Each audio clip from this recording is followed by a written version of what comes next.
Assalamualaikum warahmatullahi wabarakatuh. Kami dari kelompok 1 yang beranggotakan Nur Walid Raihan, Yuda YZ Femezat, Yuda Ramadhanil Putra, dan Rahmat Wahyudi telah selesai mengerjakan video media pembelajaran kreatif untuk mata kuliah fikih ibadah.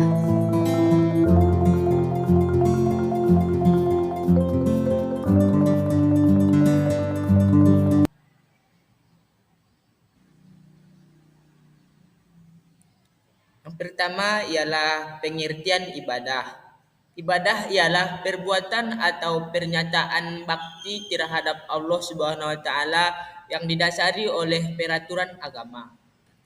Ibadah berasal dari bahasa Arab yang berarti atau perbuatan dan pernyataan bakti yang didasari oleh peraturan agama. Ibadah juga berarti segala usaha lahir dan batin yang sesuai dengan perintah agama yang harus dituruti oleh pemeluknya. Secara umum, ibadah juga dapat diartikan sebagai upacara yang berhubungan dengan agama atau ritual yang berhubungan dengan agama. Pengertian ibadah didasari oleh kesadaran beragama pada setiap manusia yang membawa konsekuensi kepada manusia itu dalam melakukan penghambaan kepada Tuhannya. Manusia yang menjalani ibadah beribadah adalah manusia yang menjalani hidupnya sesuai dengan pegangan yang teguh kepada apa yang dipercayainya diwahyukan oleh Allah Subhanahu wa taala. Secara etimologi, ibadah berarti merendahkan diri serta tunduk. Sedangkan menurut syara, ibadah mempunyai beberapa pengertian yang mencakup taat kepada Allah Subhanahu wa taala dan melaksanakan perintahnya melalui lisan para nabi, melalui lisan Rasulullah Shallallahu alaihi wasallam. Assalamualaikum warahmatullahi wabarakatuh. Selanjutnya saya Yuda YZ Femeza akan menjelaskan macam-macam dari ibadah. Ditinjau dari ruang lingkup dan sistem ibadah digolongkan menjadi dua macam, yaitu ibadah umum, yaitu ibadah yang dilakukan dalam rangka mencari keridhaan Allah yang unsur utamanya adalah niat. Dan yang kedua ibadah khusus, yaitu cara yang mengaplikasikan ibadah itu sendiri.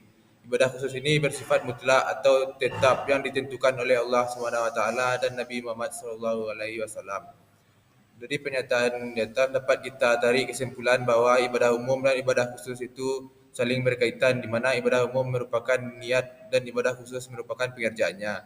Juga dibedakan menjadi dua, yaitu ibadah koskoh, ibadah yang sudah jelas perintahnya seperti salat dan haji, dan ibadah ammah, yaitu perilaku yang dilakukan untuk mendapat keridhaan Allah semata-mata seperti makan, minum dan bekerja.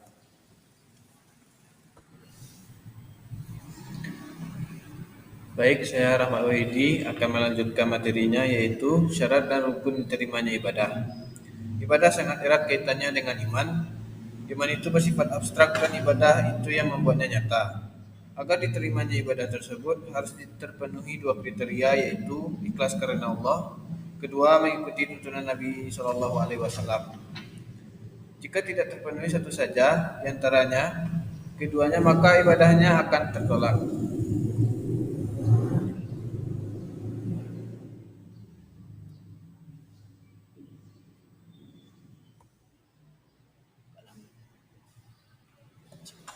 Kenalkan, nama saya Yuda Ramadhanil Putra. Saya akan menjelaskan materi selanjutnya yaitu sumber tuntunan agama dalam beribadah. Yang pertama yaitu dalil dari Al-Quran.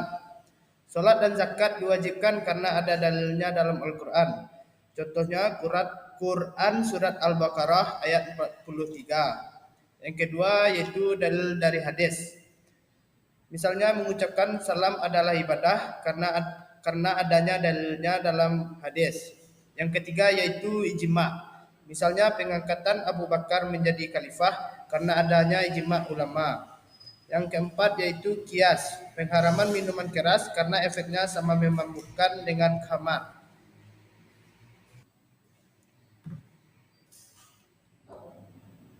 Demikianlah penampilan dari kelompok 1. Saya Nur Walid Raihan mengucapkan terima kasih dan Assalamualaikum warahmatullahi wabarakatuh.